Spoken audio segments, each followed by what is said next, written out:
Welcome to the IME Community Podcast, where self-love is your superpower to achieve your weight and life goals and make your mark in the world.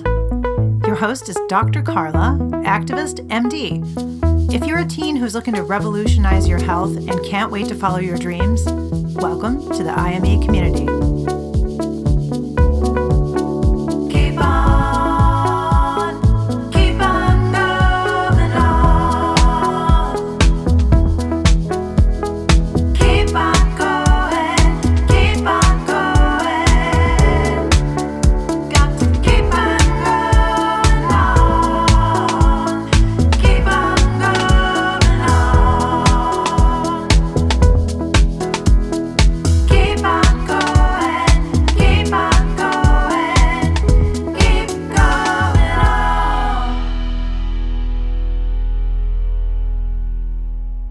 Welcome to the coaching call. All right. Well, we just listened to a little Mary J. Blige, or MJB, and that song is called Just Fine, and it is an awesome song, and I have loved that song.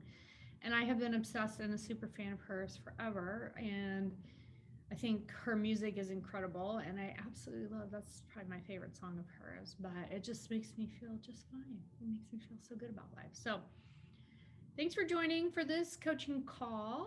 And tonight, what I thought we would talk about is self-worth and self-esteem. And the reason that I decided to talk about it was because I was on TikTok again. Surprise! Seems to be my new family, my new community is on TikTok.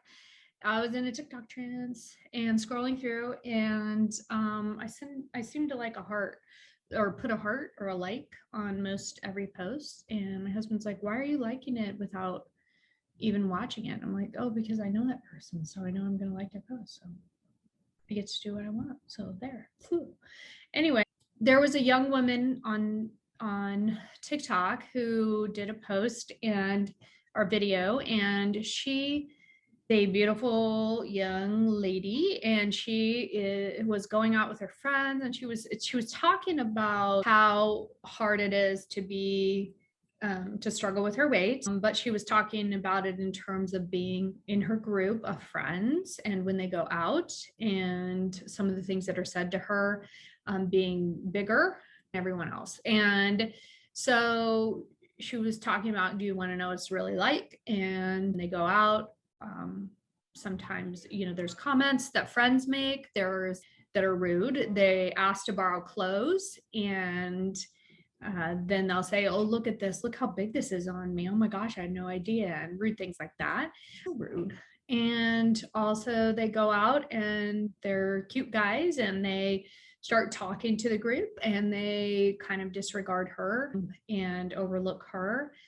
Don't make eye contact. And I thought, wow, I mean, she had a lot of comments. It's brave, courageous to get on there. And obviously she's coming from a place of wanting to share, I'm sure, because she knows that other people are struggling with the same issues, and she's probably wanting to show support and love, and also share her story and get some support and love back. And it must be healing to get the support that she's getting, which I'm assuming she's getting. I didn't look at the comments. I just posted, you're gorgeous, so sad that we live in such a superficial and mean society and culture.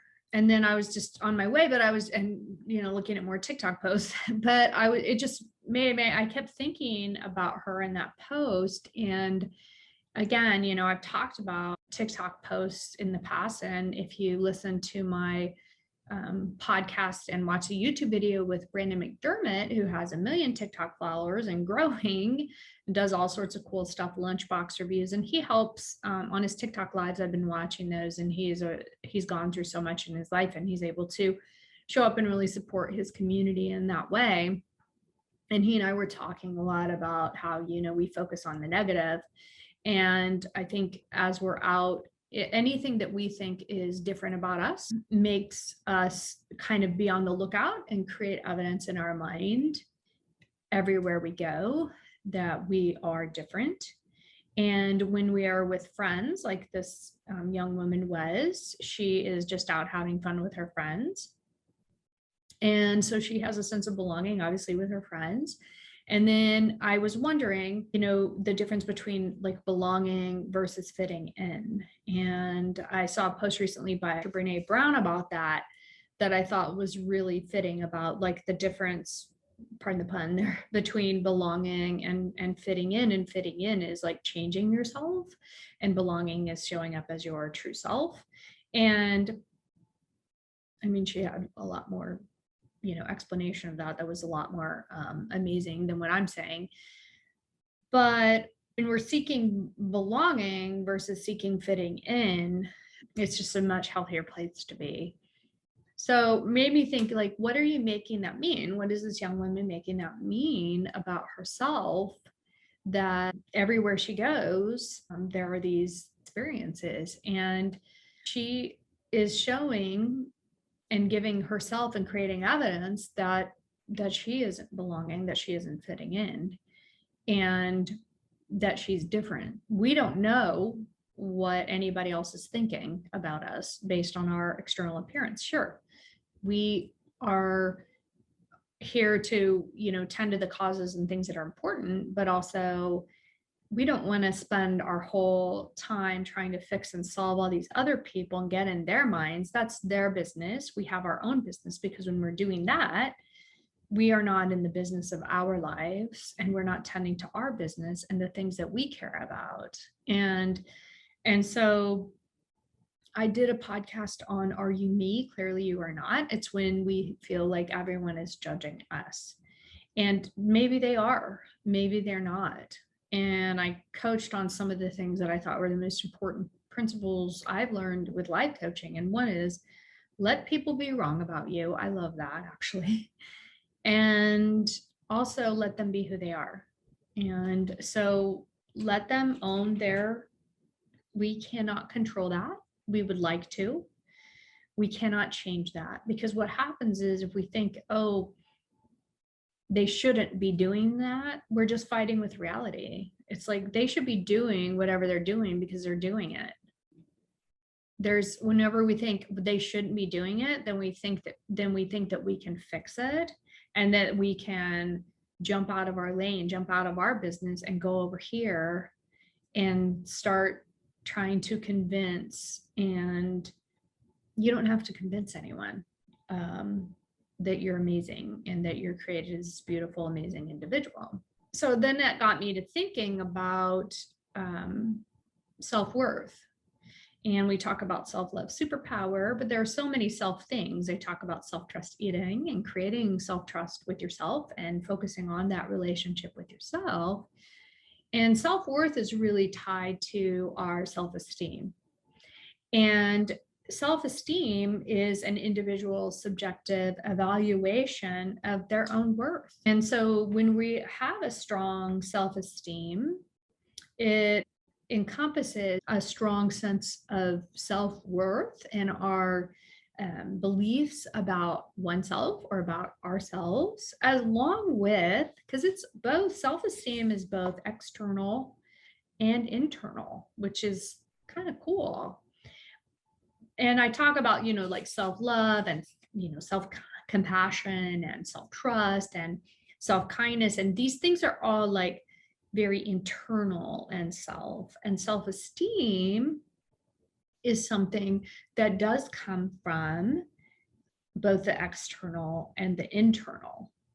And so Pete Almond talked about in our podcast on Thoughts, the Power of Your Mind, and he talks about it in his book, is like all of life is seeking a balance. And so I thought, what a great example with self-esteem for us to try to seek a balance of the external and the internal.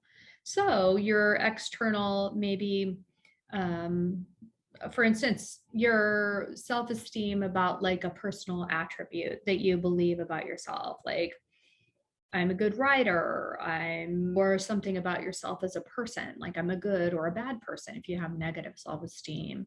And then there's also the external, which is our achievements and our accomplishments and our relationships and how others recognize us. And so when you are putting yourself, like I thought maybe this young woman was putting a lot of stock in the external, and focusing more on fitting in and showing how she does not fit in, then she's creating that peripheralization for herself. She's creating more harm for herself instead of just showing up and saying, hey, I'm going to go have fun with my friends, because the reality is, like, even if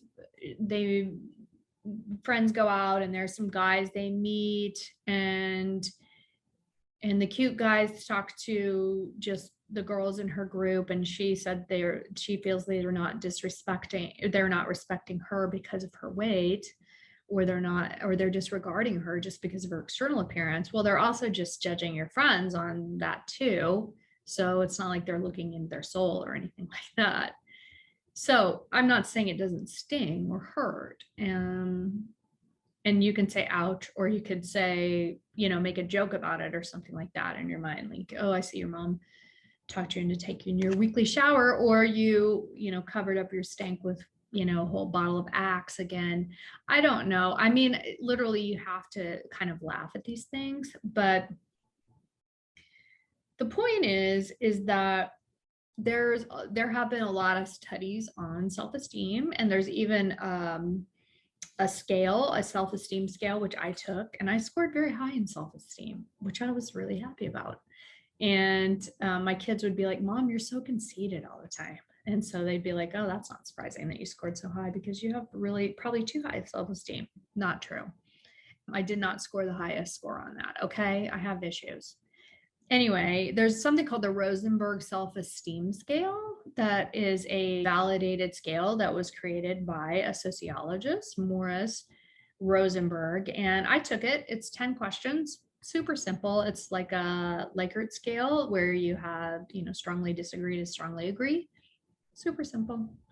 And I recommend maybe trying that and seeing kind of where you are. Don't be scared of trying these things and thinking, oh, wow, I scored low on that. I've done that before, where I've kind of been afraid and I don't want to know, like, where I am on the self-compassion scale. I was actually pretty low on that, which that actually wasn't surprising because I'm pretty tough on myself.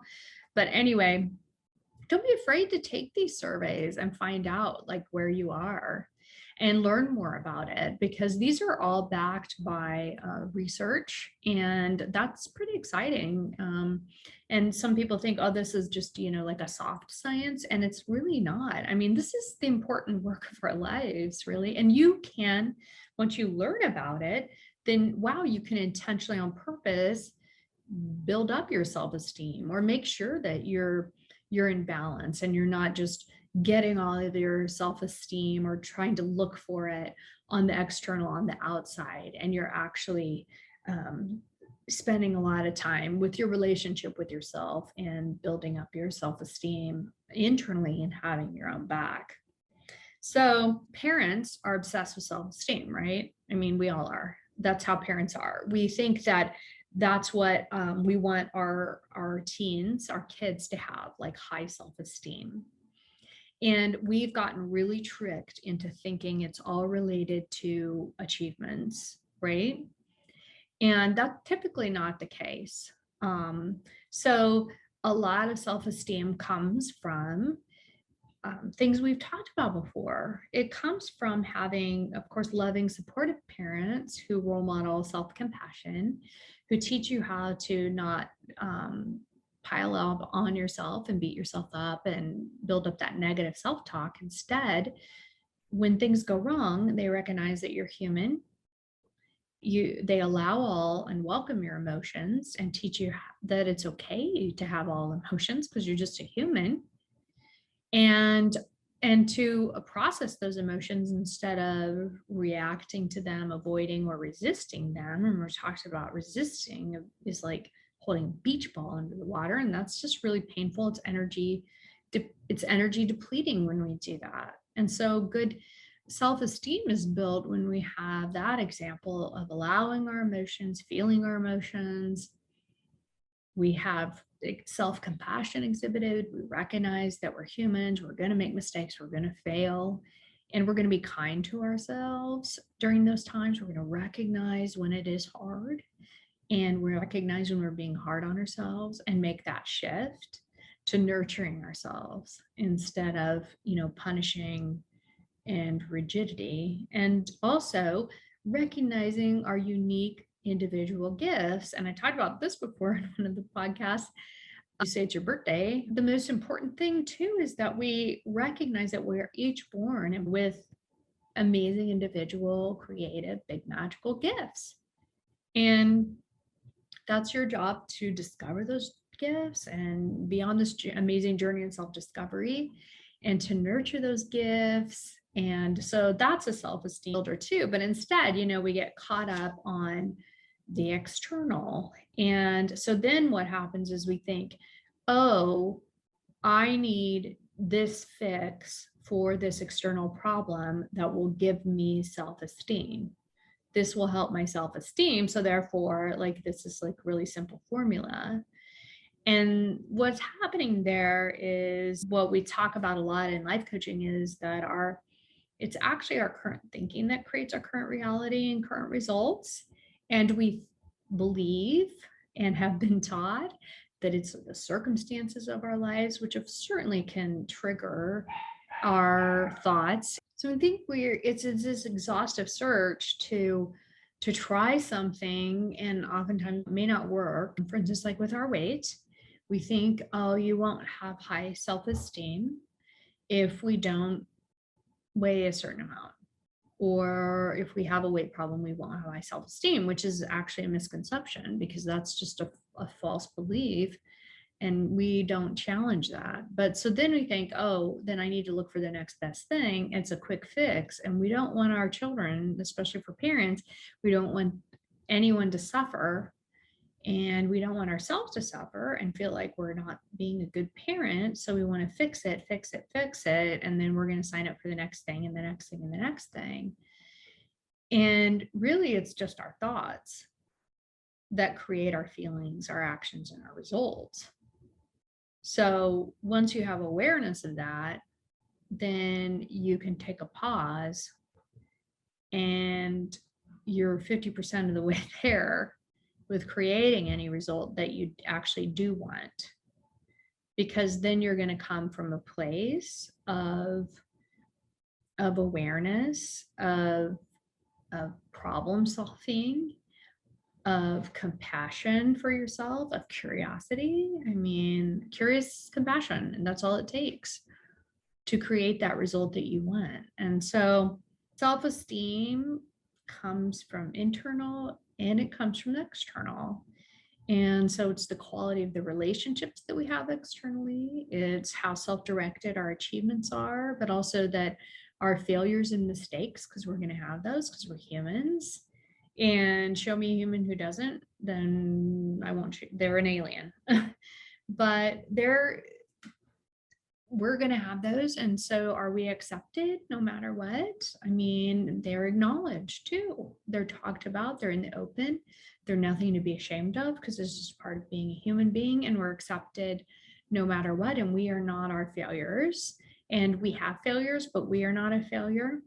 And also, having obviously loving, nurturing parents who are attentive, have consequences for actions, but show up and listen and offer unconditional love is a way that children build healthy and positive high self-esteem, especially from younger age. And then that translates into the teen years. The childhood experiences definitely contribute to self-esteem. Experiences that contribute to low self-esteem are when you are being harshly criticized, judged.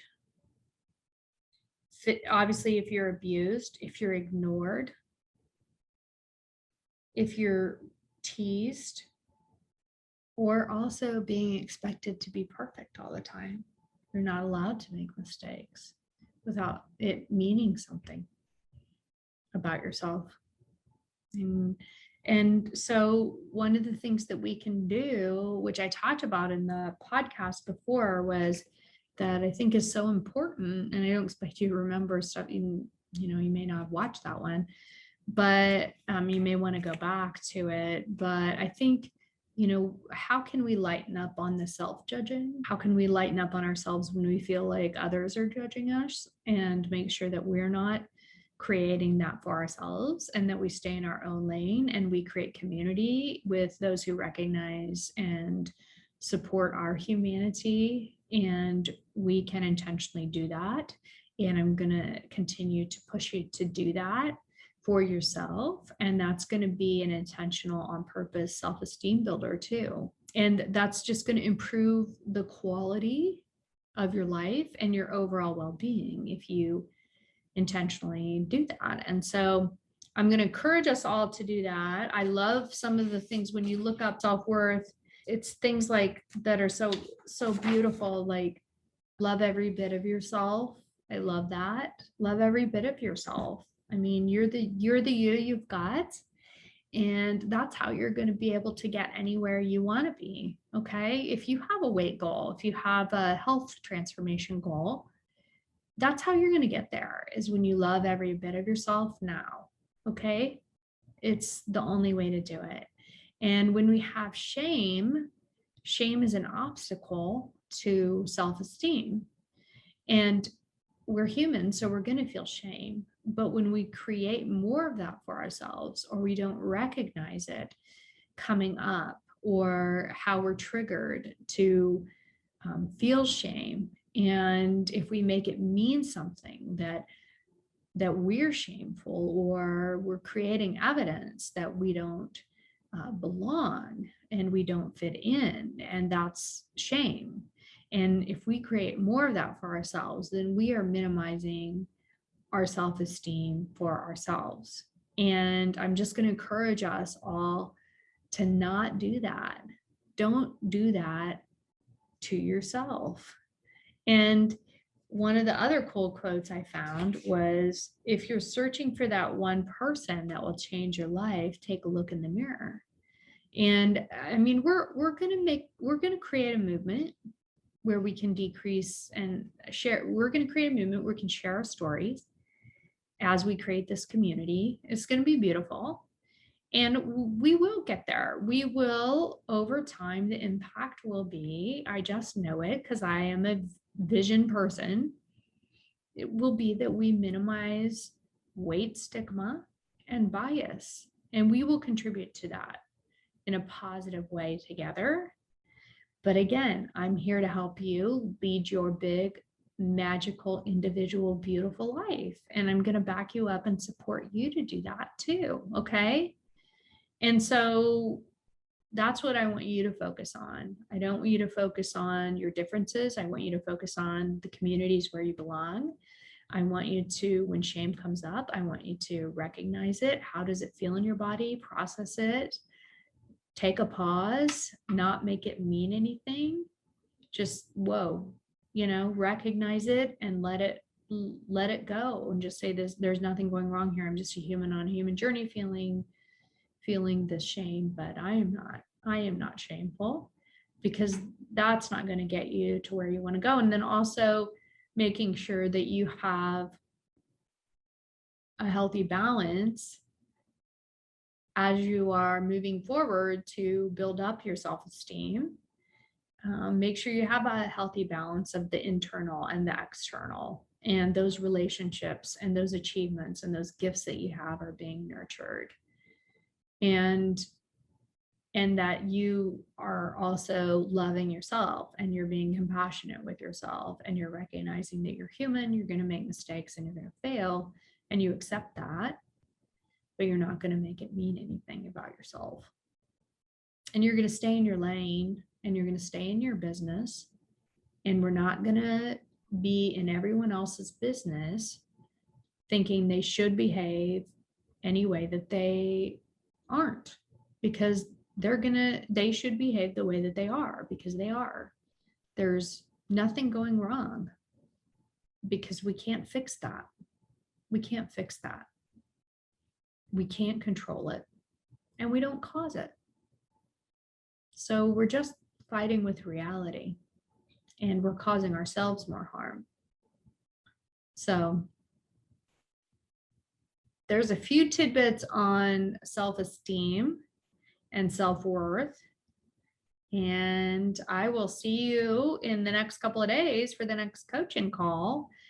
I want you to bring all of your questions and comments about self-esteem to the message board within the member community. I'm sure we'll be coaching on this a lot. It's very important that we continue to work on this and to build our self-esteem for ourselves.